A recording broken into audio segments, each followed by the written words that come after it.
രോഗം വരാതിരിക്കാൻ മരുന്നല്ല, ഭക്ഷണ കഴിക്കേണ്ടത്. ഭക്ഷണത്തിലൂടെയാണ് നാം രോഗപ്രതിരോധ ശേഷി നേടേണ്ടത്. അതിനാണ് ഭക്ഷണം കഴിക്കാനും വെള്ളം കുടിക്കാനും പറഞ്ഞത്. അപ്പോ ഉള്ളി ഉപയോഗിക്കുക, ഭക്ഷണത്തിന് മുമ്പ് ഒരു നുള്ളു ഉപ്പ് ഉപയോഗിക്കുക, ഒക്കെ റസൂലുള്ളാഹിന്റെ സുന്നത്തായ കാര്യങ്ങളാണ്. ഒരു നുള്ളു ഉപ്പ് ഉപയോഗിക്കുക, പറ്റുന്ന ആളുകൾ ചെയ്തോളി. അങ്ങനെ ഉപ്പ് ഉപയോഗിച്ചോട്ട് പ്രഷറൊന്നും കൂടുമെന്ന് ആരും തെറ്റിദ്ധരിക്കേണ്ട. പ്രഷർ കൂടുന്നത് വേറെ പല കാരണങ്ങൾ കൊണ്ടാണ്. രാത്രി ഉറക്കൊഴിയുക, കുറേ നേരം വെറുതെ സംസാരിക്കുക, ഇശാ കഴിഞ്ഞിട്ട് ഭൗതിക കാര്യം സംസാരിക്കുക, തർക്ക സ്വഭാവം കൂടുക, വാശി സ്വഭാവം കൂടുക, ഭക്ഷണം വ്യത്യസ്ത രുചികളുള്ളത് കൂട്ടി മിക്സ് ചെയ്ത് കഴിക്കുന്ന സ്വഭാവം കൂടുക, എപ്പോഴും കൊഴുപ്പുള്ളത് കഴിക്കുക. ഇങ്ങനെയൊക്കെയുള്ളവർക്ക് പ്രഷർ കൂടും. അല്ലാതെ ഒരു നുള്ളു ഉപ്പ് ഭക്ഷണത്തിന്റെ മുമ്പ് കഴിച്ചെന്ന് വെച്ചാൽ ആർക്കും ബ്ലഡ് പ്രഷർ കൂടൂല, BP-യുടെ കംപ്ലൈന്റ് കൂടൂല. സുന്നത്താണ് എന്ന് ഓർമ്മിക്കുകയും കൂടി ചെയ്താൽ തീരെ കൂടൂല. ഭക്ഷണത്തിന്റെ, അതായത് അരിഭക്ഷണം, ബന്ധഭക്ഷണമൊക്കെ കഴിക്കുന്നതിന് മുമ്പ് ഒരു തുള്ളി കല്ലുപ്പ് കഴിക്കണം.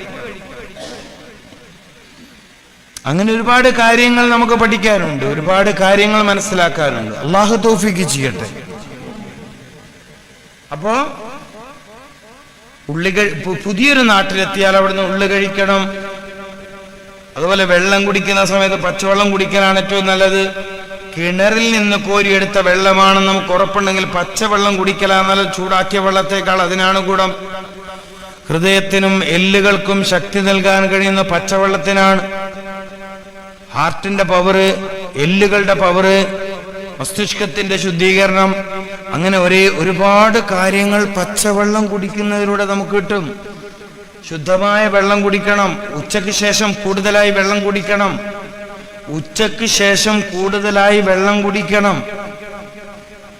വെള്ളം കുടിക്കുന്നതിൽ അഴുക്ക് ചേർന്ന വെള്ളം കുടിക്കരുത്. പ്ലാസ്റ്റിക് ബോട്ടിലിൽ ഒരുപാട് കാലം സൂക്ഷിച്ചു വെച്ച വെള്ളം കുടിക്കരുത്. അതുപോലെ പെപ്സി, മിറണ്ട, 7up പോലത്തത് ഒഴിവാക്കിയ കുപ്പിയിൽ ചൂടുവെള്ളം ഒഴിച്ച് സ്കൂളിലേക്ക് പിള്ളേർക്ക് കൊടുക്കരുത്. നല്ല സ്റ്റൈലുള്ള കുപ്പിയാണ്, പിള്ളേർക്ക് ഇത് വലിയ ഇഷ്ടമായിരിക്കും. പെപ്സി, മിറണ്ട, 7up പോലത്തെ കോള പാനീയങ്ങൾ ഉപയോഗിച്ച പാത്രത്തിൽ ചൂടുവെള്ളം ഒഴിച്ച് സ്കൂളിലേക്ക് കൊടുത്തേക്കരുത്. ബിസ്ഫിനോൾ എന്ന് പറയുന്ന മാരകമായ രാസവസ്തു ഈ ചൂടുവെള്ളത്തിലേക്ക് അലിഞ്ഞു ചേർന്ന് പിള്ളേരുടെ പള്ളയിലെത്തും. ചെറിയ കുഞ്ഞുങ്ങൾക്ക് വയറ്റിൽ ക്യാൻസർ വരും. ഒരുപക്ഷെ പിന്നീട് കല്യാണം കഴിച്ച കുട്ടികളാവാത്ത രോഗം വരും. വന്യത, പ്ലാസ്റ്റിക് കുപ്പിയുടെ ഉപയോഗം കൂടിയതും ബ്രോയിലർ ചിക്കന്റെ ഉപയോഗം കൂടിയതും കേരളത്തിൽ കല്യാണം കഴിച്ച കുട്ടികളാവാത്ത രോഗം വർദ്ധിപ്പിച്ചു എന്നാണ് പഠനം. ഒന്നുകൂടി പറയട്ടെ, ബ്രോയിലർ ചിക്കന്റെ ഉപയോഗം കൂടിയതും പ്ലാസ്റ്റിക് ബോട്ടിലിന്റെ ഉപയോഗം കൂടിയതും കേരളത്തിൽ ഇൻഫെർട്ടിലിറ്റി, കല്യാണം കഴിച്ച കുഞ്ഞുങ്ങളാവാതാവുക എന്നുള്ള രോഗം വർദ്ധിപ്പിച്ചു. ക്യാൻസർ വർദ്ധിപ്പിച്ചു. മെലാനിൻ പോലത്തെ രാസവസ്തു, പ്ലാസ്റ്റിക്കിന്റെ ഒരു പ്രശ്നം എന്താ? മെലാനിൻ പോലത്തെ രാസവസ്തു. നമ്മൾ മനസ്സിലാക്കേണ്ട കാര്യങ്ങളാണ്. അപ്പൊ പരമാവധി ജീവിതത്തിൽ ശുദ്ധി പാലിക്കുക, കുടിക്കണ വെള്ളം സൂക്ഷിക്കുക. ചെറുപ്പക്കാര് ശരീരത്തിന് ഗുണം ചെയ്യുന്ന വെള്ളം കുടിക്കുക. ഇപ്പൊ റമദാൻ വരാൻ പോവാണ്. തണുത്ത പാനീയം ഉപയോഗിക്കൂല എന്ന് പ്രതിജ്ഞ എടുക്കണം. ഏറ്റവും ചുരുക്കിയത് ഈ പരിപാടിയുടെ സംഘാടകരെങ്കിലും അത് തീരുമാനിക്കണം.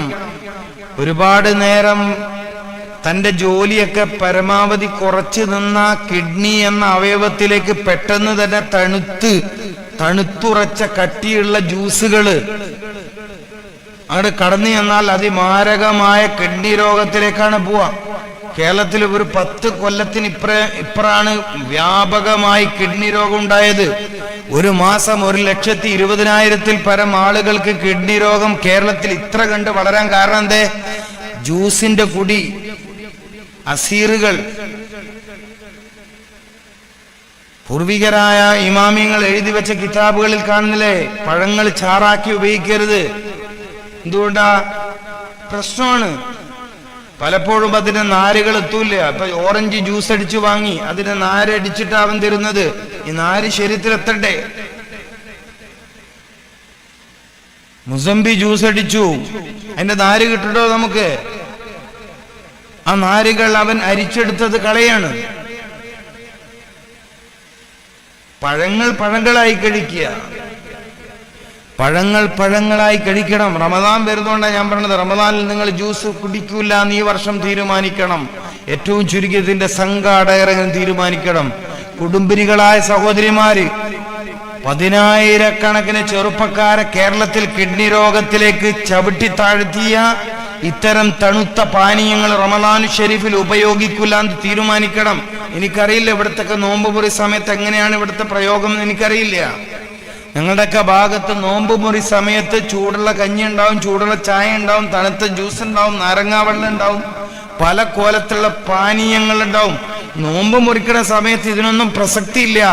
ഈത്തപ്പഴം, വെള്ളം, നിസ്കാരം, ദുആ, മഗ്രിബിന്റെ സമയത്തുള്ള ദുആഇന്റെ സമയം നഷ്ടപ്പെടുത്താണ്. തിന്നാനും കുടിക്കാനുള്ള ഉത്സാഹം പറഞ്ഞിട്ട് മസ്ജിദുകളിൽ നടക്കുന്ന നോമ്പ് തുറയിൽ വരെ ബാങ്കിന്റെ തൊട്ട് മുമ്പുള്ള അനുഗ്രഹീതമായ സമയത്ത് ദുആ ചെയ്യുന്ന ആളുകളെ കാണാനില്ല എന്ന്.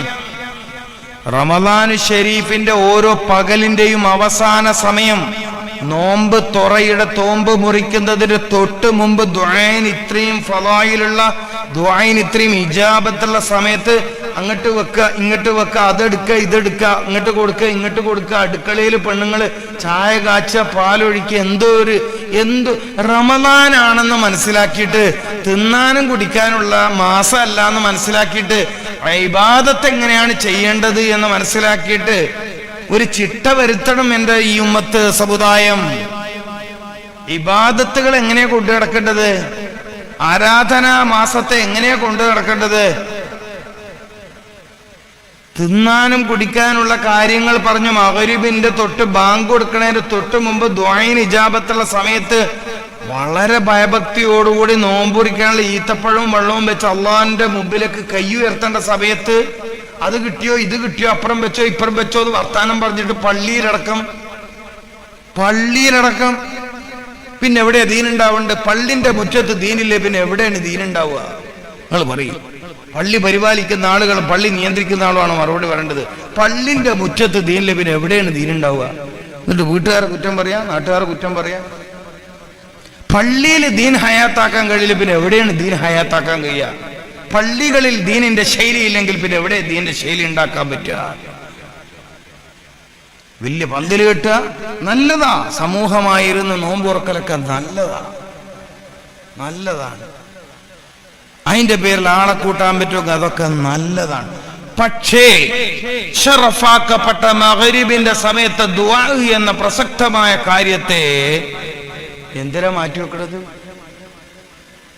എന്ത് മാനദണ്ഡം വെച്ചിട്ടാ മാറ്റിവെക്കണത്? നോമ്പ് തുറയും നോമ്പ് ഇസ്ലാമിൻ്റെതാണ്, നോമ്പ് മുറിയും ഇസ്ലാമിൻ്റെതാണ്. അതിന് മുൻഗാമികളുടെ ഒരു ശൈലി നോമ്പ് മുറിക്കുന്ന ആളുകൾ പഠിച്ചു വെക്കണം. അള്ളാഹു ഈ വർഷത്തെ റമദാൻ ഷരീഫിലെ മഗ്രിബിന്റെ നേരം പൂർവികർ എങ്ങനെയാണോ മഗ്രിബിനെ ഉപയോഗപ്പെടുത്തിയത് അതുപോലെ ഉപയോഗപ്പെടുത്താൻ ഇവിടെയുള്ള മസ്ജിദിന്റെ അഹ്ലുകാർക്കും മൊത്തം മസ്ജിദിന്റെ അഹ്ലുകാർക്കും അള്ളാഹു തൗഫീഖ് നൽകട്ടെ. ദ്വാരക്കാണ്, സങ്കടം കൊണ്ട് ദ്വാരക്കാണ്. ഈ ഉമ്മത്ത് അതിന്റെ സാംസ്കാരിക കേന്ദ്രത്തിൽ മർക്കസിൽ ഉമ്മയാണ് മസ്ജിദ്. ഇസ്ലാമിക സമൂഹത്തിന്റെ മർക്കസിൽ ഉമ്മ, ഈ ഉമ്മത്തിന്റെ സാംസ്കാരിക നിലയമാണ് മസ്ജിദ്. അവിടെ ദീൻ ഹയാത്താവണം. അത് കണ്ടിട്ട് ചുറ്റുമുള്ള വീടുകളിൽ ദീൻ ഹയാത്താവണം. അതിന്റെ ചുറ്റുമുള്ള വീടുകളിൽ ദീൻ ഹയാത്താവണം. അള്ളാഹു അങ്ങനെ ഒരു അസുലഭ മുഹൂർത്തം. പള്ളിന്റെ അടുത്ത് വീടെടുക്കാൻ പറഞ്ഞ എന്തുകൊണ്ടാ? വീടെടുക്കുമ്പം കന്നിമൂല നോക്കാനല്ല പറഞ്ഞു, പള്ളിന്റെ അടുത്ത് വീടെടുക്കാനാ പറഞ്ഞ. കന്നിമൂല, കഞ്ഞിന്റെ വെള്ളം കുടിക്കാനല്ലേ കന്നിമൂല. ഇല്ലാത്ത അന്ധവിശ്വാസവും അനാചാരവും പറഞ്ഞ് മനുഷ്യന്മാരെ ഇടങ്ങറാക്കണം. കന്നിമൂല കിതാബ് പറയാത്ത കാര്യം അത് നോക്കണതേ. പെണ്ണുങ്ങന്മാർക്ക് ഭയങ്കര സംഭവം. കന്നിമൂല കക്കൂസ്, അവിടെ തന്നെ കക്കൂസാക്കണ്ട്. ഇല്ലാത്ത അന്ധവിശ്വാസത്തിന് പ്രചാരം കൊടുക്കുക. അതിലൊക്കെ എന്താ ഷർത്ത്, അതിലൊക്കെ എന്താ പിടുത്തം, എന്തായി കോമ കാണിക്കൊടുന്നത്? വീടെടുക്കണോ കന്നിമൂല? വീടെടുക്കുമ്പോ പള്ളിന്റെ അടുത്തെടുക്കും, കോലായി വലുതാക്കുക. കോലായി എന്ന് പറഞ്ഞാൽ എന്താ ഇവിടെ പറയാ? ആള് കേറി വരുന്ന സ്ഥലം വലുതാക്കുക, റൂം ചെറുതാക്കുക. ഇതൊന്നും ആർക്കും വിഷയമല്ല. കോലായി ഒരു ഓട്ടോറിക്ഷ വെക്കാൻ പോലും കഴിയില്ല. അജാതി ചെറിയ കോലായി. ഇതൊന്നും വന്ന് ഇരിക്കണ്ട, മതി. വർക്ക് സ്ഥലമില്ല, ബർക്കത്ത് ഉണ്ടാവില്ല വീട്ടില്, ബർക്കത്ത് ഉണ്ടാവില്ല. വീടെടുക്കുമ്പോൾ കോലായിക്ക് നീളം വേണം. പഴയകാലത്തെ വീട് കണ്ടില്ല നിങ്ങൾ? പഴയകാലത്തെ വീടിന്റെ ഏറ്റവും വലിയ കോലായി അടുക്കള, മനുഷ്യന്മാരിരിക്കുന്ന സ്ഥലം, എല്ലാവരും വന്നിരിക്കുന്ന സ്ഥലമൊക്കെ വലുത്. ഇവന്റെ കെട്ടിയോൾ ഉറങ്ങുന്നതോ ചെറിയ റൂം. നിങ്ങൾ പഴയ കാലത്തെ മാളിക വീട് ഇപ്പോഴും നോക്കിക്കോളി. ഇപ്പം വീട് വലിയ ബെഡ്റൂം വലുത്, അതിനേക്കാൾ വലിയ ബാത്റൂം. ആകെയുള്ള വലിയ മെയിൻ പരിപാടി അതാണ്. വലിയൊരു ബെഡ്റൂമും അതിനേക്കാൾ വലിയൊരു ബാത്റൂമും, എന്നിട്ട് ബാത്ത് അറ്റാച്ച്ഡ് റൂം. അറിയില്ല, ഒന്നും അറിയില്ല, പറഞ്ഞിട്ട് കാര്യം. അറിവില്ല എവിടെയോ പണയം വെച്ച് ആരാന്റെ പിറകിൽ അറിവില്ലാത്തവൻ ചെയ്യുന്ന കാര്യം നോക്കി ഓന്റെ ബാക്കിൽ നമ്മൾ കൂടി. നമ്മൾ ഖുർആന്റെ അഹ്ലുകാരാണ്. ഖുർആൻ നോക്കിയോ? ഇല്ല. ഹദീസ് നോക്കിയോ? ഇല്ല. ഇൽമുൽ ഹൻദസ നോക്കിയോ? ഇല്ല. അപ്പൊ ഇൽമുൽ ഹൻദസ എല്ലാം പിന്നെന്തിനാ? അത് കിതാബോന്ന് മൂലാമാർ ഒരു 5-6 മാസം ഊതിയിട്ട് അതിങ്ങനെ പൂട്ടി പോകാൻ പറക്കത്തും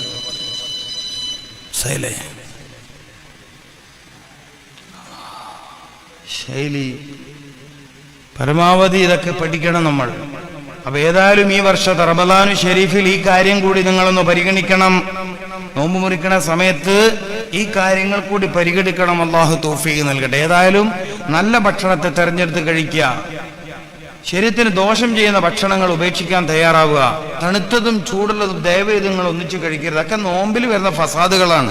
നോമ്പ് കാലത്തെ ഈ ഫസാദൊക്കെ വരാം. നല്ല തണുത്ത ജ്യൂസ് കുടിച്ച് ഏതായാലും പലഹാരം കഴിക്കണില്ല, ഒരു ഗ്ലാസ് ചായ ഒഴിച്ചാളി, ഒരു ഗ്ലാസ് ചായ ഒഴിച്ചാളി എന്ന് പറയുന്ന സ്വഭാവം ഉണ്ടെങ്കിൽ വലിയ അബദ്ധമാണ്.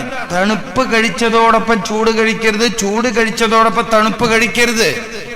പുളിയുള്ളത് കഴിച്ചതോടൊപ്പം മധുരം പറ്റൂല, മധുരത്തിനോടൊപ്പം പുളി പറ്റൂല. മത്സ്യത്തോടൊപ്പം മാംസം പറ്റൂല, മത്സ്യത്തോടൊപ്പം പാല് പറ്റൂല. മത്സ്യത്തിന്റെ കറി കൂട്ടി നിങ്ങൾ പ്രാതൽ കഴിക്കാണ്, രാവിലെ നാസ്ത കഴിക്കാണ്, പാലൊഴിച്ച ചായ കുടിക്കരുത്. അപ്പൊ മത്സ്യത്തോടൊപ്പം പാല് പറ്റൂല. ചിക്കനോടൊപ്പം തൈര് പറ്റൂല. കോഴി ബിരിയാണി കഴിക്കുമ്പോൾ തൈര് വേണ്ട. പിന്നെ സലാഡ് കഴിക്കേണ്ടത് ബിരിയാണിന്റെ കൂടെയല്ല, ബിരിയാണിക്ക് മുന്നെയാണ്. എല്ലാ ഭക്ഷണത്തിന്റെയും മുന്നെയാണ് സലാഡ് കഴിക്കേണ്ടത്. ഇത്തിരി ഉള്ളിയും ഇത്തിരി ക്യാരറ്റും കക്കിരിയും ഒക്കെ മുറിച്ചിട്ടിട്ട് ചെറുനാരങ്ങൊക്കെ പിഴിഞ്ഞ് അതിനൊന്ന് രുചിപ്പെടുത്തി എല്ലാ ഭക്ഷണത്തിന്റെയും മുമ്പ് അല്പം കഴിക്കാൻ പറ്റുമെങ്കിൽ കൊളസ്ട്രോളിന്റെ ഒന്നും കംപ്ലൈന്റ് ഉണ്ടാവില്ല. നമ്മൾ അതിലും തെറ്റായ ശൈലിയാണ് ഉപയോഗിക്കുന്നത്. എല്ലാം കൂടി മിക്സ് ചെയ്ത് കഴിക്കുക. വെന്തതും വേവാത്തതും ഒന്നിച്ച് പാടില്ല. പുളിയുള്ളതും മധുരമുള്ളതും ഒന്നിച്ച് പാടില്ല. പഴങ്ങൾ ഭക്ഷണത്തിന് മുമ്പേ കഴിക്കുന്ന ശീലം നമ്മൾ നടപ്പിൽ വരുത്തണം. പഴവർഗ്ഗങ്ങൾ ഭക്ഷണത്തിന് മുമ്പേ കഴിക്കണം. വേവാത്ത ഭക്ഷണം വെന്ത ഭക്ഷണത്തിന് മുമ്പേ കഴിക്കണം. ഇതൊക്കെയാണ് സുന്നത്ത്. ഞാൻ പറഞ്ഞത് സുന്നത്തായ കാര്യങ്ങളാണ്. ഹബീബായ റസൂലുള്ളാഹി സ്വല്ലല്ലാഹു അലൈഹി വസല്ലമ തങ്ങളുമായി ബന്ധപ്പെട്ട കാര്യങ്ങളാണ്. ഒരു തവണ മിനാ കുന്നിന്റെ മുകളിൽ ഹജ്ജിന് വേണ്ടി ഒരുമിച്ച് കൂടിയപ്പോ നേരത്തെ പറഞ്ഞ മഹാനായ ഏഴുമല തങ്ങൾ പറഞ്ഞു, നീ കുറച്ച് എന്തെങ്കിലും വയത് പറയുന്നത്. ഞാൻ പോയിട്ട് ഈ കാര്യങ്ങളൊക്കെ പറഞ്ഞ അദ്ദേഹത്തിന് വലിയ സന്തോഷമായി. ഇതെല്ലാം പറഞ്ഞത്. മൂപ്പർ പറഞ്ഞ എന്റെ പിതാവ് എഴുതിയൊരു കിതാബുണ്ട്, ആദാബുൽ അഖിൽ. ആ കിതാബിന്റെ പേര് മൂപ്പർ പറയണം, ഏഴുമല തങ്ങൾ പറയാണ്, എന്റെ പിതാവ് എഴുതിയൊരു കിതാബുണ്ട്, ആദാബുൽ അഖിൽ. ഇതൊക്കെ പൂർവികരായ ആളുകൾ പറയുകയും പറഞ്ഞു കൊടുക്കുകയും ചെയ്തിരുന്നു. ഇന്ന് ജനങ്ങൾക്ക് ഈ കാര്യത്തിലൊന്നും ഒരുപ്പെടുത്തി എന്തും തിന്നാം, എങ്ങനെയും തിന്നാം എന്നുള്ളിടത്തെത്തി.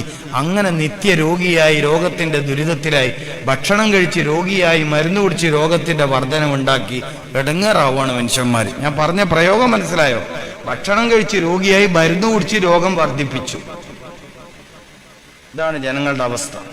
ഈ ദുരിതത്തിന് അവസാനം വരണമെങ്കിൽ, ഈ ദുരിതത്തിന് പ്രയാസത്തിന് അവസാനം വരണമെങ്കിൽ ഖുർആന്റെ ഹദീസിന്റെ സയൻസുകൾ, ഖുർആന്റെയും ഹദീസിന്റെയും ശാസ്ത്ര വീക്ഷണങ്ങൾ ജനങ്ങൾക്കിടയിൽ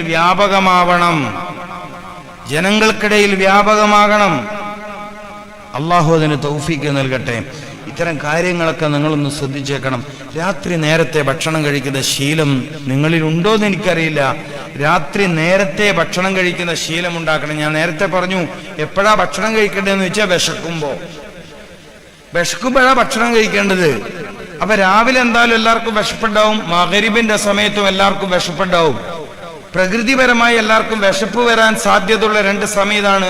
ഒന്ന് സുബ്ഹ് കഴിഞ്ഞ ഉടനെ, മറ്റൊന്ന് മഗ്‌രിബിന്റെ ഉടനെ. ഈ 2 സമയത്ത് ഭക്ഷണം പ്രത്യേകം എടുത്തു പറഞ്ഞു. ഫുതൂർ അശ. പ്രഭാത ഭക്ഷണം, രാത്രി ഭക്ഷണം. അപ്പൊ മഗ്‌രിബ് നിസ്കാരം കഴിഞ്ഞ് നിങ്ങൾ എല്ലാവരും രാത്രി ഭക്ഷണം കഴിക്കാൻ ഉള്ള ഒരു സൗകര്യം ഉണ്ടാക്കുക. പ്രത്യേകിച്ചും സ്ത്രീകൾക്കത് കഴിയും, സഹോദരിമാർക്കത് കഴിയും. ഭക്ഷണം കഴിച്ചാൽ 3 മണിക്കൂറെങ്കിലും ഉറങ്ങാൻ പാടില്ല. നമ്മൾ ഈ 10 മണിക്ക് ഭക്ഷണം കഴിച്ചാൽ പിന്നെ എപ്പോഴാ ഉറങ്ങാം? 1 മണിക്കോ?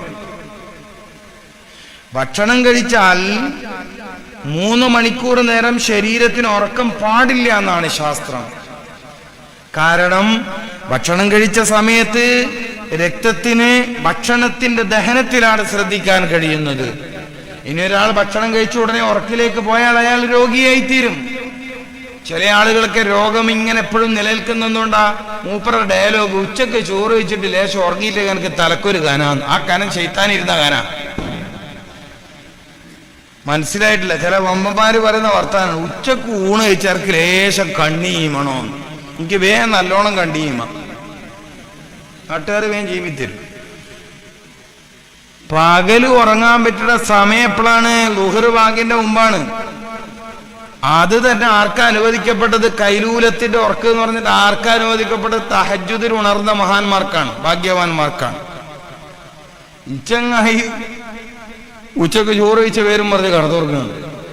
എന്നിട്ട് സൂക്കേട് മാറുന്നില്ല, എന്താ ചെയ്യേണ്ടത്? എങ്ങനെയാ മാറില്ല? സൂക്കേട് മാറാതിരിക്കാനുള്ള മരുന്ന് എപ്പം കുത്തിവെക്കല്ലേ? പ്രമേഹം എന്തായാലും മാറൂല. പകലുറങ്ങുന്നവന്റെ പ്രമേഹം ഒരു നിലക്കും മാറൂല. പകലുറങ്ങുന്നവരുടെ പ്രമേഹം മാറൂല. അയാൾ അത് ആഗ്രഹിക്കേ വേണ്ട. മാത്രല്ല ഒരു 10-20 രോഗം മൂപ്പറ ബാക്കിൽ ഇങ്ങനെ നബിദിനത്തിന് ഘോഷയാത്ര പിള്ളേർ പോകുന്നവരിങ്ങനെ ബാക്കിൽ വരികയും. കണ്ണിന് കാഴ്ച കുറയുക, കാലിന്റെ തടിഭാഗത്തേക്കുള്ള രക്തത്തിന്റെ കുറവ്, രക്തത്തിന്റെ സർക്കുലേഷൻ കുറയുക, അങ്ങനെ ഒരു 10-20ഓളം ദുരിതങ്ങൾ വന്നിട്ട് ഈ മനുഷ്യരാകെ ജീവിതത്തിൽ ഇടങ്ങാറാവും. അല്ലാഹു നമ്മളെ കാത്തുരക്ഷിക്കട്ടെ. ശ്രദ്ധിച്ചോളി, നിങ്ങൾ ശ്രദ്ധിച്ചോളി. കാര്യങ്ങൾ കേട്ടിട്ട് മാത്രം കാര്യമില്ല. തൗഫീഖ് അല്ലാഹു തരട്ടെ, അല്ലാഹു തൗഫീഖ് തരട്ടെ, അല്ലാഹു നമുക്ക് തൗഫീഖ് പ്രദാനം ചെയ്യട്ടെ. ഉറങ്ങേണ്ട സമയം രാത്രി, ജോലി ചെയ്യേണ്ട സമയം പകല്, ഇതൊക്കെ മനസ്സിലാക്കണം. ഇനി രാത്രി ഹൈറായ കാര്യങ്ങൾക്ക് വേണ്ടി ഒരാൾക്ക് ഉറക്കൊഴിച്ചു, ഹൈറായ ഇൽമു പഠിക്കുക, ദിക്റിന്റെ മജ്‌ലിസിൽ ഒരുമിച്ചുകൂടാ പോലത്തെ ഹൈറായ കാര്യങ്ങൾക്ക് വേണ്ടി ഒരാൾ ഉറക്കൊഴിച്ചാൽ പകൽ ഉറങ്ങാം. സൂര്യോദയം കഴിഞ്ഞ് ളുഹാന്റെയും മറ്റൊക്കെ സമയം കഴിഞ്ഞ് ളുഹറിന്റെ തൊട്ട് മുമ്പ് ഒരല്പം ഉറങ്ങാം, ക്ഷീണം മാറ്റാൻ. അത് ഹൈറായ കാര്യത്തിന് അത് പ്രത്യേകം സൂക്ഷിക്കണം. കല്യാണത്തിന്റെ തലേന്ന് ഉറക്കൊഴിഞ്ഞാലല്ല, അങ്ങനെ ഒരു ഉറക്കൊഴിയിലൊന്നും ദീൻ തേടിയില്ല. കല്യാണത്തിന്റെ തലേന്ന് ഉറക്കൊഴിയൽ, മൈലാഞ്ചിന്റെ ഉറക്കൊഴിയൽ, മനസ്സിലായില്ലേ?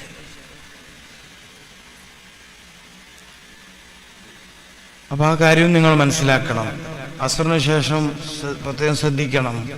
അപ്പൊ രാവിലെ ഭക്ഷണം കഴിക്കുക, രാത്രി ഭക്ഷണം കഴിക്കുക. രാത്രി ഭക്ഷണം ഉപേക്ഷിക്കരുതെന്ന് പ്രത്യേക റസൂലുള്ളാഹി പറഞ്ഞു. രാത്രി ഭക്ഷണത്തെ നിങ്ങൾ ഉപേക്ഷിക്കരുതെന്ന് മുഹമ്മദ് റസൂൽ. അത് നിങ്ങളിലേക്ക് വാർദ്ധക്യത്തെ വലിച്ചു കൊണ്ടുവരും. രാത്രി ഭക്ഷണത്തെ ഉപേക്ഷിക്കുന്നത് വാർദ്ധക്യത്തെ നിങ്ങളിലേക്ക് വലിച്ചുകൊണ്ടിരും. നിങ്ങൾ ചെറിയ പ്രായമാണ്, വയസ്സന്മാരെ സ്വഭാവം വരും, ശരീരത്തിന്റെ ശക്തി ഇല്ലാണ്ടാവും. അപ്പൊ രാത്രി ഭക്ഷണം ഉപേക്ഷിക്കാൻ പാടില്ല. ചില സ്ത്രീകൾക്കിടയിൽ അങ്ങനെ ചില തെറ്റായ വിശ്വാസമുണ്ട്. തടി കൂടുന്നു എന്ന് പേടിച്ച് രാത്രി ഭക്ഷണം കഴിക്കൂല. തടി കൂടുന്നു എന്നതാണ് അവര് പറയുന്ന ന്യായം. എന്നിട്ട് പകല് നല്ലോണം വെച്ച് വാട്ടിയും ചെയ്യും. അതിന് വലിയ അളവൊന്നും ഉണ്ടാവില്ല. അതിന് വലിയ അളവുണ്ടോ? ഇല്ല. രാത്രി ഭക്ഷണം ഉപേക്ഷിക്കരുത്, പ്രഭാത ഭക്ഷണവും ഉപേക്ഷിക്കരുത്. ഇത് രണ്ടും വലിയ അപകടമാണ്. ആ കാര്യവും നിങ്ങൾ ശ്രദ്ധിക്കണം. ധാന്യങ്ങൾ കഴിക്കുമ്പോൾ തവിട് കളയാത്ത ധാന്യങ്ങൾ പറ്റുമെങ്കിൽ നിങ്ങൾ ഉപയോഗിക്കുക. പറ്റാത്തവരോട് നമുക്കിത് പറയാന്നല്ലാതെ മൈദ പരമാവധി ഭക്ഷണത്തിൽ നിന്ന് ഒഴിവാക്കി. കേരളത്തിൽ പ്രമേഹത്തെ വർദ്ധിപ്പിച്ചത്, ഗൾഫുകാരെ രോഗികളാക്കിയത് മൈദയുടെ ഫുഡാണ്. ഗൾഫുകാരനെ രോഗിയാക്കിയത് കുബൂസാണ്. ഓൻ അവസാനം ഒരു ബുദ്ധൂസ് വരുന്നാണെന്നില്ലേ എല്ലാം മതിയാക്കിയിട്ട്. എന്താ കാര്യം? രാത്രി ജോലിയെല്ലാം കഴിഞ്ഞ് കുടുംബക്കാരെപ്പോഴും നെയ്ച്ചോറ് ഇറച്ചിക്കറിയും അല്ലേ, പിള്ളേര് ബിസ്ക്കറ്റ്. എന്താണ് ഗൾഫുകാരന്റെ ഇവിടുത്തെ ജീവിതം? കുടുംബത്തിന്റെ അവനോ അവിടുത്തെ ജീവിതം എന്താണ്? പാവം. ഇങ്ങനെ അട്ടിക്കട്ടിയില് ഒരുത്തൻ തായാലും ഒരുത്തൻ മുകളിൽ. തായലുള്ള നാടെല്ലാം സ്വപ്നം കണ്ടിട്ട് ഇങ്ങനെ എണീച്ചു പോയാൽ തല മുകളിൽ കുത്തിയിട്ട് സിക്കുകാരന്റെ മുഴ തലക്ക്. അമ്മാതിരി കട്ടുമല ഇവൻ കിടക്കണ് ഗൾഫില്. രാവിലെ ചായ ഉണ്ടോ? രാവിലെ ചായ ഒന്നുമില്ല, എണീച്ചോള പല്ലേച്ചോള പണിക്കുപോകുന്ന വഴിക്കുന്ന് അസീറും സാൻഡ്വിച്ചും കിട്ടി. നാട്ടിൽ വന്ന പോലെ ഷെയ്ഖ് റാഷിദിന്റെ പുതിയാപ്പിള്ള കളിയാ കളിക്കുക, ക്ലീൻ ഷേവെല്ലാക്കി കാറ് വാടകയൊക്കെ എടുത്തിട്ട്. നാട്ടിൽ വന്ന് ഇവന്റെ കളി കണ്ടില്ലേ? സാരമില്ല, അപ്പം കളിക്കട്ടോ, എനിക്കൊരു സന്തോഷം കിട്ടുന്ന കാര്യമല്ല, ഞാൻ കുറ്റപ്പെടുത്തുന്നില്ല. പക്ഷെ അവന്റെ അവിടുത്തെ ജീവിതം വളരെ വിഷമാണ്. അത് ഇവിടുത്തെ കുടുംബക്കാർ മനസ്സിലാക്കണം, നാട്ടുകാർ മനസ്സിലാക്കണം. വലിയ വിഷമാ. 98% ആളുകളും ചെറിയ ജോലി ചെയ്ത് ബക്കാലകളിൽ, ഗ്രോസറികളിൽ വളരെ പ്രയാസം. പെരുന്നാളിന് വരെ ലീവില്ല പാവങ്ങൾക്ക്.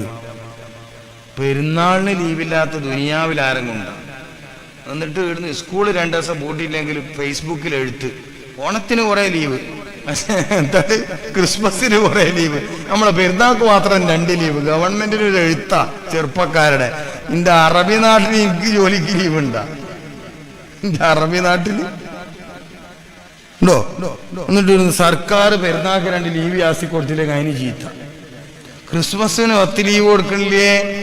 ചോദ്യം. ക്രിസ്മസിന് 10 ലീവ് കൊടുക്കണില്ലേ? ഓണത്തിന് 10 ലീവ് കൊടുക്കണില്ലേ? കൊടുത്തോട്ടോടെ പെരുന്നാൾക്ക് ലീവ് വേണ്ടെന്ന നമ്മളെ അഭിപ്രായം. ഒന്നും വേണ്ട, പോട്ട് പുതിയ കുപ്പായിട്ടാണ് സ്കൂളിൽ പോവാ. ഈ പുതിയ കുപ്പായം വാങ്ങാൻ വേണ്ടി പൈസ വന്നാണ് ഓനിക്ക് അന്നും ബക്കാലേ പണിയാണ്. സൈക്കിളിലെ മോള് ഇങ്ങനെ ഓടുകയാണ് അവിടെ. അങ്ങനെ കഷ്ടപ്പെട്ടുണ്ടാക്കിയ പൈസ നാട്ടിലേക്ക് വരുന്നുള്ള അള്ളാഹു അവർക്കൊക്കെ ആഫിയത്ത് പ്രദാനം ചെയ്യട്ടെ, ദീർഘായുസ് കൊടുക്കണേ തമ്പുരാന്. വലിയ പ്രയാസാണ്. അവരെ കുടുംബക്കെ സമ്പത്ത് വളരെ അവരെ മക്കളൊക്കെ വളരെ സൂക്ഷിച്ചു വേണം. ഉപ്പ ഗൾഫിലാണെങ്കിലും എങ്ങനെങ്കിലും ജോലി എന്താണെന്നറിയണം. എല്ലാവരും പാലസിൽ ജോലിയൊന്നും കിട്ടുന്ന ആളൊന്നല്ലേ. എല്ലാവരും മറ്റേ യൂസുഫ് അലി ഒന്നല്ല, ഗഫാർ മുഹമ്മദ് അലി ഷെട്ടിയൊന്നുമല്ല. എല്ലാവരും പലരും സാധാ ഗ്രോസറിയിൽ, ബക്കാലയിൽ പണിയെടുത്ത് ഒഴിവുള്ള സമയത്ത് വേറെയും പണിയെടുക്കും. പാർക്കിലൊക്കെ പോയിട്ട് റീചാർജ് കൂപ്പൺ വിൽക്കുക. എന്താ മനസ്സിലാക്കിയത്? എന്നിട്ട് പള്ളിക്കാർ പിരിവ് എൻ്റെ അടുത്ത് പോവാ, മാഷിന്റെ അടുത്ത് പോവില്ല. സ്കൂളിൽ നിന്ന് ഓനിക്ക് ഓണത്തിന് ലീവിന് വരെ പൈസ ആയിരിക്കും സ്കൂളിലെ മാഷിന്. ഓൻ്റെ അടുത്ത് പിരിവിനൊന്നും ഇങ്ങനെ പോവില്ല. ഗൾഫുകാരൻ വന്നവാ ഓൻ്റെ പൈസ തീരുന്നതിന് മുമ്പ് പോണേ, ബന്ധപാട് റെസീറ്റ് അതിന് ക്ലിയർ ആയിട്ട് വലിയൊരു നീളമുള്ള റെസീറ്റ് ഓനിക്ക് കൊടുക്കാനുണ്ടാവും. നാട്ടുകാർക്ക് ചെറിയ റെസീറ്റാണ് കൊടുക്കുക.